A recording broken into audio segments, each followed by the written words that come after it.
अस्सलाम वालेकुम शराय दोस्तों से मैं हूं अब्दुल क़य्यूम सिद्दीकी और आप हैं EQS के साथ और मेरे साथ हैं आज आसिम नसीर हमारे पुराने कलीग और पंजाब की ब्यूरोक्रेसी, पंजाब के हालात और बिलखुसूस PMLN और पीपल्स पार्टी के अंदर क्या कुछ हो रहा है, उस हवाले से बड़ी अंदर की कहानियां इनके पास हैं। पता नहीं, देखते हैं कितनी हमारे साथ शेयर करते हैं और कितनी नहीं करते हैं।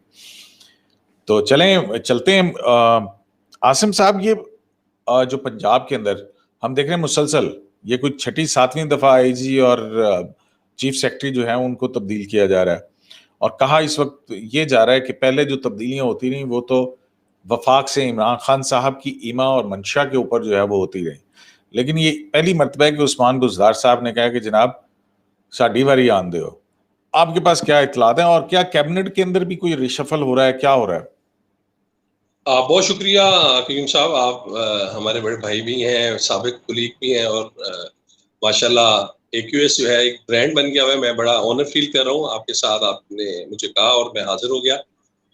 जहाँ तक पंजाब की बात की माशाल्लाह तो आपका भी व्लॉग जो है वो बड़ा अच्छा चल रहा है, उससे हम बहुत कुछ फैज़ लेते हैं। ये आपकी मेहरबानी है, आप जैसे भाइयों को देख के शुरू किया, अल्लाह करे कामयाब हो जाए।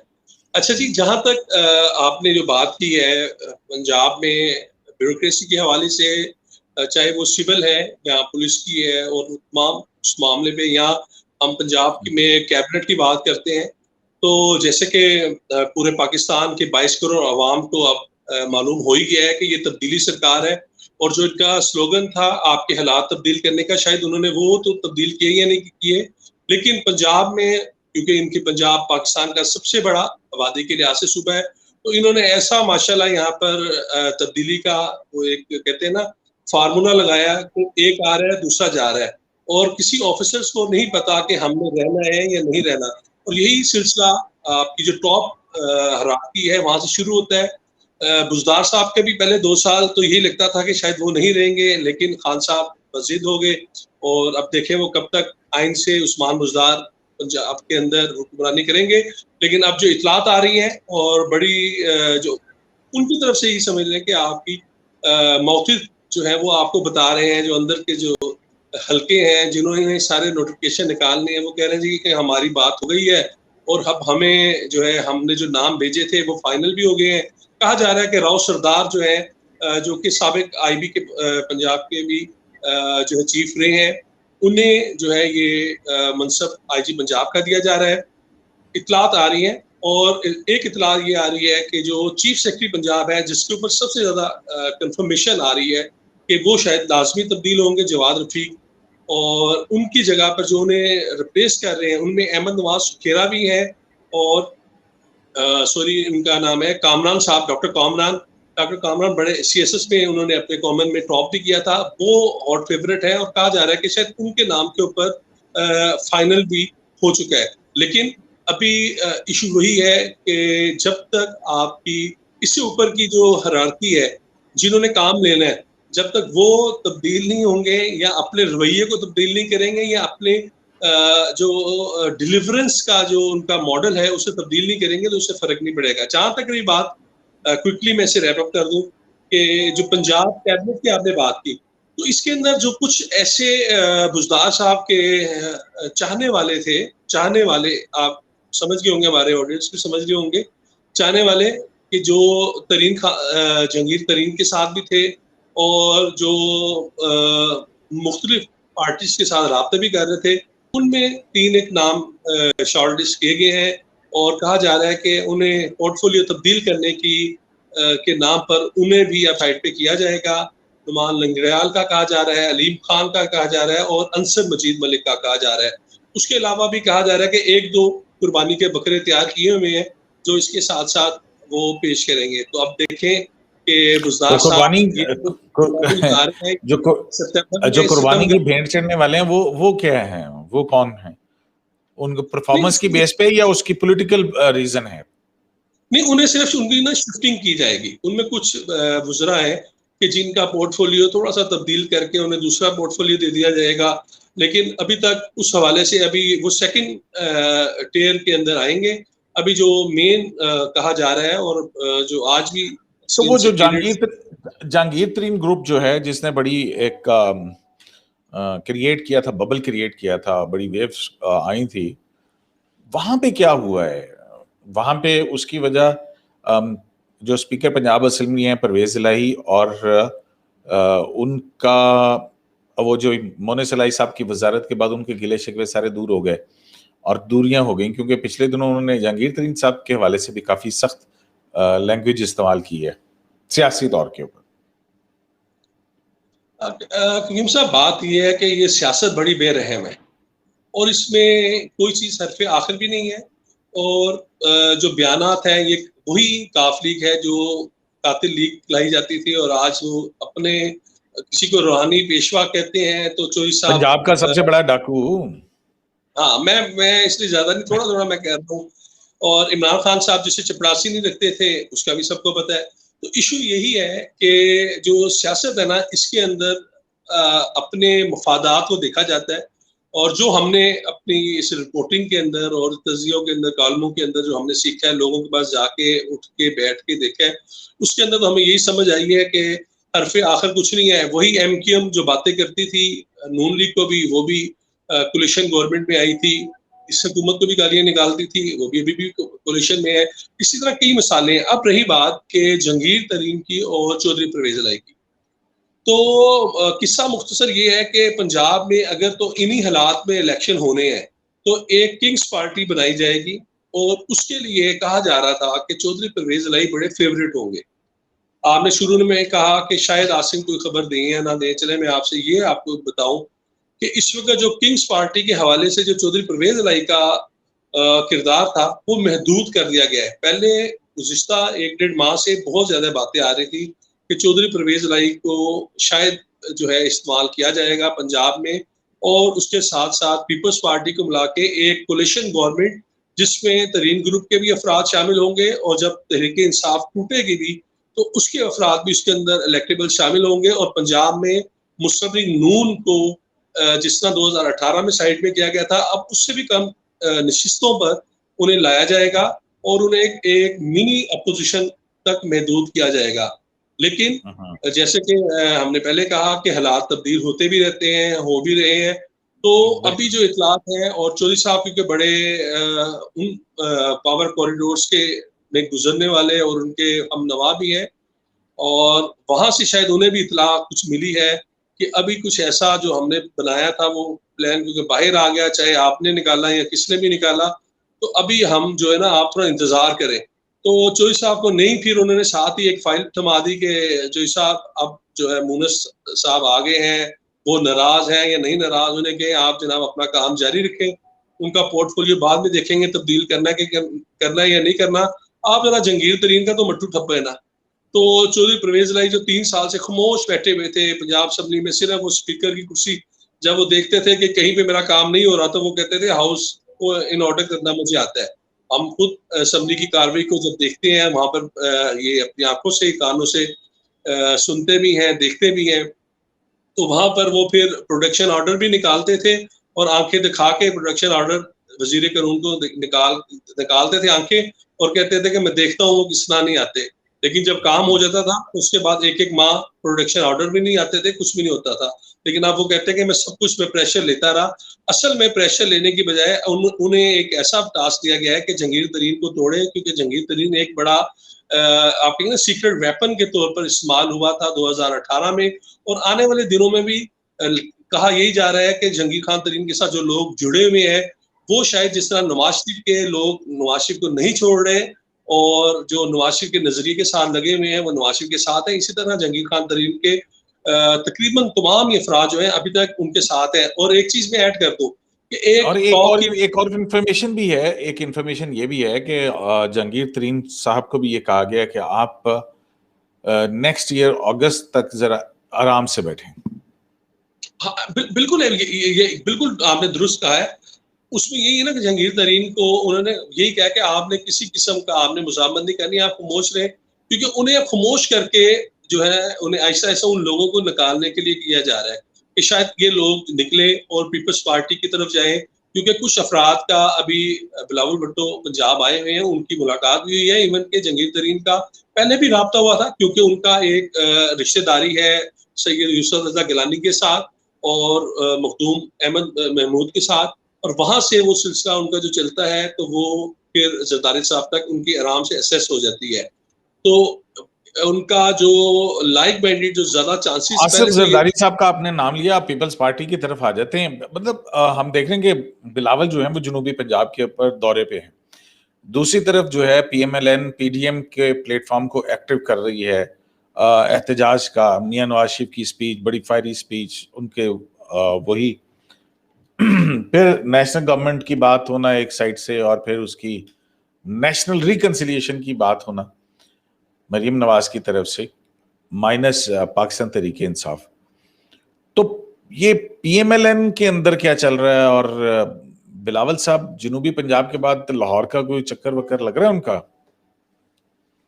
हाँ जी, बिल्कुल। अभी तो पंजाब में उनके जो उन्होंने बस्ती पंजाब की तंजीम को उन्होंने तहलील किया था, उसके नए ओहदेदारों का अनाउंसमेंट हो गया, नोटिफिकेशन जारी हो गया।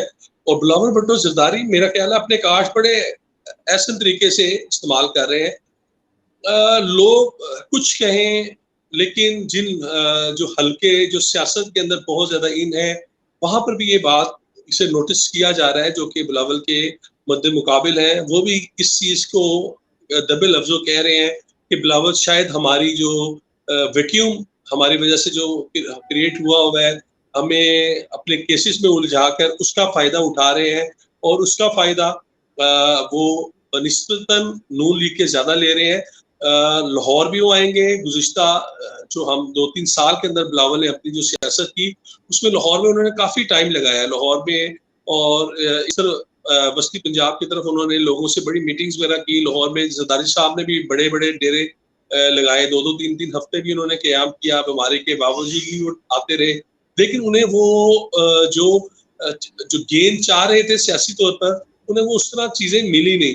लेकिन अब सूरत हाल ये है कि बिलावल भुट्टो वो अपनी इलेक्शन कैंपेन के सिलसिले में उन्होंने अभी से 2022 में इलेक्शन होता ही है, 23 में, लेकिन उन्होंने अपनी कैंपेन को शुरू किया। और जनूबी पंजाब में उन्होंने डेरे, ना सिर्फ डेरे लगाए, वहाँ पर वो इलेक्टेबल्स को भी तोड़ रहे हैं, वहाँ पर काफ लीग के अफराद को भी तोड़ रहे हैं, वहाँ पर वो मुस्लिम लीग नून के टिकट होल्डर्स को भी, उनसे भी राब्ते कर रहे हैं, और वहाँ पर अवामी राब्ता मुहिम भी चला रहे हैं। अच्छा, अब जहां तक रही पीडीएम में बात, पीडीएम में देखिए उन्होंने जो भी किया, उन्हें एक रिलीफ मिल रहा था, तो उन्होंने वो अपने पत्ते खेले और वो जो है आगे की तरफ निकल गए। उसमें उन्हें ये नहीं है कि हमें अवाम के जरिए आना है, उन्हें उस चीज का अंदाजा है कि अगर हमने नंबर करने हैं, हमें किस तरह मैनेज किया जाएगा।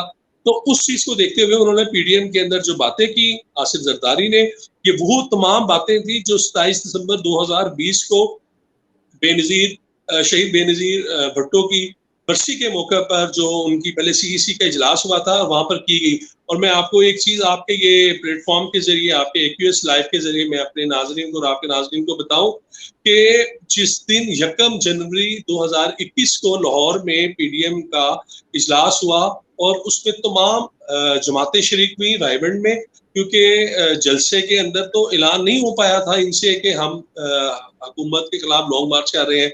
वहां पर भी पीपल्स पार्टी रुकावट बनी थी। पीपल्स पार्टी बिलावल भुट्टो जरदारी ने ऐसा रूट अडॉप्ट किया था कि वो देर से जो है वो सरदार याद सादक के घर पहुंचे, और उस तखीर से वो जलसा जो है वो भी तखीर का शिकार हुआ, और लोग वहां से चले गए। और लाहौर का जो जलसा, जहां पर लोग सुबह से आए हुए थे, शदीद सर्दी के बाइस वो लोग रात को मगरिब की नमाज के बाद जाना शुरू हो गए जब ये स्टेज पे पहुंचे। तो जिस दिन 1 जनवरी 2021 को इजलास हुआ, ये मैं आपको बड़ी इंसाइडर बता रहा हूँ कि वहां पर सैयद यूसुफ रजा गिलानी ने और आफ्ताब शेरपाओ ने, ये दो शख्स, इन दोनों ने वहां पर गारंटियां दी। यूसुफ रजा गिलानी ने गारंटी दी नवाज शरीफ को, वो वीडियो लिंक पर थे, और उन्हें कहा कि जो खबरें ये 2-3 दिन से आ रही हैं, ये आपको पता है ये वही खबरें हैं जो आपके खिलाफ चुप करके व्हाट्सएप पे आती हैं। आसिफ अली जरदारी ने, बिलावल भुट्टो ने, एतजाज अहसन या किसी भी रहनुमा ने आपके हवाले से कोई नहीं की, बल्कि आपकी सेहत के लिए बात कर रहे हैं, आपके लिए हम ये दुआ कर रहे हैं, ये कर रहे हैं, वो कर रहे हैं। और यूसुफ रजा गिलानी ने, क्योंकि उनका नवाज शरीफ के साथ एक अपना जाती ताल्लुक है, और उनकी एक जो हम ये कहें कि मुरव्वत के अंदर आके नवाज शरीफ ने वहां पर ये बात को ले दे किया और खत्म किया। अदरवाइज इनके रास्ते उस वक्त जुदा हो गए थे और ये फुल पीक में थे और इन्होंने फैसला कर लिया हुआ था 31 दिसंबर 2020 को ये फैसला हो गया हुआ था कि पीपल्स पार्टी को हम निकाल देना है। कल के बाद हम पीपल्स पार्टी को उसकी वजाहत नहीं लेंगे, लेकिन उस वक्त जब यूसुफ रजा गिलानी उसके अंदर डले तो फिर वो तमाम मामला के पीपल्स पार्टी साथ जाएगी, हम लॉन्ग मार्च करेंगे, फिर हम सेनेट के इंतखाबात की तरफ भी जाएंगे और वो तमाम चीजें जो आगे जाके जो इन्होंने पहले दावे किए थे इनके मुंह पर आए। तो शायद नवाज शरीफ भी अब ये समझते हैं कि उन्होंने जो ट्रस्ट किया पीपल्स पार्टी के ऊपर और जबकि उनके रहनुमा उस वक्त कह रहे थे कि हमें अब पीपल्स पार्टी पे ट्रस्ट नहीं करना चाहिए, हमारा मोमेंटम बन गया हुआ है, हमें इस डू और डाई की पोजीशन पर आकर हमें खेल जाना चाहिए। लेकिन उस वक्त जो इन्होंने फैसला किया और शायद चंद निश्चितों के लिए जो इन्होंने फैसला किया वो घाटे का फैसला वो साबित सेनेट और फिर उसका वो सेनेट का अपोजिशन लीडर का और फिर वो छोटी सी बात के ऊपर। अच्छा, ये यहाँ पे हम इसको क्लोज करते हैं, टाइम हमारा हो रहा है। नून लीग के अंदर ये बयानिए की कोई जंग वाकईतन है या ये एक परसेप्शन जो आम पहले चला आ रहा है, गुड कॉप बैड कॉप वाला वो होता है? कोई शहबाज शरीफ साहब और मरियम नवाज के अंदर कुछ सीरियस किस्म का इख्तलाफ वाकई आपको भी लगता है कि है कि नहीं है? देखिए, जो ना ये बड़ी एक थिन लाइन है और इसके ऊपर मैं भी जब से ये एग्जाइल से वापस आए हैं, आपको पता हम जियो में इकट्ठे ही रहे हैं और मुझे उनकी बीट मिली थी, तो उसके बाद से मैंने बहुत क्लोजली इन्हें मैं देखता आया और अभी भी मैं मुख्तलिफ जब जियो छोड़ने के बाद चैनल्स में गया तो मैं ही इसे देख रहा होता हूँ। तो ये एक बड़ी थिन लाइन है। मरियम नवाज का जो उनका अपना एक नैरेटिव है वो मेरा ख्याल है कि उनसे ज्यादा उनके वालिद का नैरेटिव है। उनके वालिद जो उन्हें कहते हैं, शायद अभी मरियम नवाज जो ना वो अपना खुद से जो उनका अपना एक बयानी है वो लेके बाहर नहीं आई। जो लोग ये समझते हैं कि जी ये सब कुछ मरियम करा रही है, बाप की सियासत खराब करा रही, नहीं, मैं इससे किसी तौर पर भी मुतफिक नहीं हूँ। जो मेरी अपनी इंफॉर्मेशन है, जो मैं देखता हूँ, जो ऑब्जर्व करता हूँ, मैं आपको बिल्कुल कंफर्म और बड़ी ये सॉलिड बात कर रहा हूँ कि मरियम नवाज वही कुछ करती हैं जो उन्हें नवाज शरीफ जिस तरह उन्हें डिक्टेट करते हैं, कहते हैं, समझाते हैं, और वो 100% एक फर्माबरदार बेटी की तरह उसके ऊपर चाहे उनका मौकफ माने ना माने लेकिन वो उसी के पर एक्ट ऑन करती है। अब रही बात शहबाज शरीफ की, शहबाज शरीफ का एक अंदाज मुख्तलिफ है। वो कहते हैं कि पहले हम पावर में आए, पावर में आने के बाद हम चाहे जिस तरह मर्जी पावर के अंदर आ जाए, फिर हम अपने आप को इतना मजबूत कर लें कि हम उनके साथ लड़ सके, और अगर हम बगैर पावर में आए अगर हम लड़ेंगे तो हमें मार ही पड़ेगी, कुछ भी नहीं होगा। तो ये जो है ये शहबाज और शरीफ पावर का हासिल करने के लिए कॉम्प्रोमाइजेस किए जा सकते हैं जो कि माजी के अंदर या कुछ और भी मतलब जो तो उसमें तो कोई पेशरफ होती नजर नहीं आती है क्योंकि कहीं से शहबाज शरीफ साहब को। देखिए, शहबाज शरीफ को उस दिन तक कुछ भी नहीं मिलेगा जिस दिन तक मरियम नवाज उनके साथ वाली सीट पे नहीं बैठी। बहुत शुक्रिया आसिम, आप हमारे साथ गाए बगाए हम आपको तंग करते रहेंगे और आपसे इंसाइट लेते रहेंगे। Thank you very much. बहुत बातें आपने हमें हमारे साथ शेयर की। तो देखते हैं जी कि पंजाब ब्यूरोक्रेसी और फिर पंजाब की कैबिना के अंदर जो तब्दीलियां होती हैं, उन तब्दीलियों के बाद भी कोई पंजाब के अंदर तब्दीली आती है या नहीं आती है। और पीडीएम, पीपल्स पार्टी और मुस्लिम लीग नून, इनके दरमियान हमारे ज़राए के मुताबिक राब्ते ज़रूर हैं। अब वो राब्ते कहाँ और किस नहज के ऊपर बन के सामने आते हैं। पीडीएम ने एक बड़ा चैलेंज भी लिया है कि वो लॉन्ग मार्च करेंगे और इस्लामाबाद की तरफ। इसमें यह भी बड़ी इंटरेस्टिंग बात है कि इस हवाले से भी जो है पाकिस्तान मुस्लिम लीग नून के अंदर दो राय पाई जाती हैं कि बिल्कुल मौलाना फजलुर रहमान साहब के ऊपर बिल्कुल अंधा एतमाद करना चाहिए, या अपने पंजाब की सबसे बड़ी पॉलिटिकल पार्टी होते हुए और एक नेशनल लेवल की बड़ी पार्टी होते हुए हमें कहीं कोई डिस्टेंस लेके साथ चलना है। तो वहां पे भी कंफ्यूजन है। तो ये कंफ्यूजन्स चलती रहेंगी। बहरहाल आसिम, आपका बहुत शुक्रिया हमें ज्वाइन करने का। Thank you very much for joining AQS live. Sir.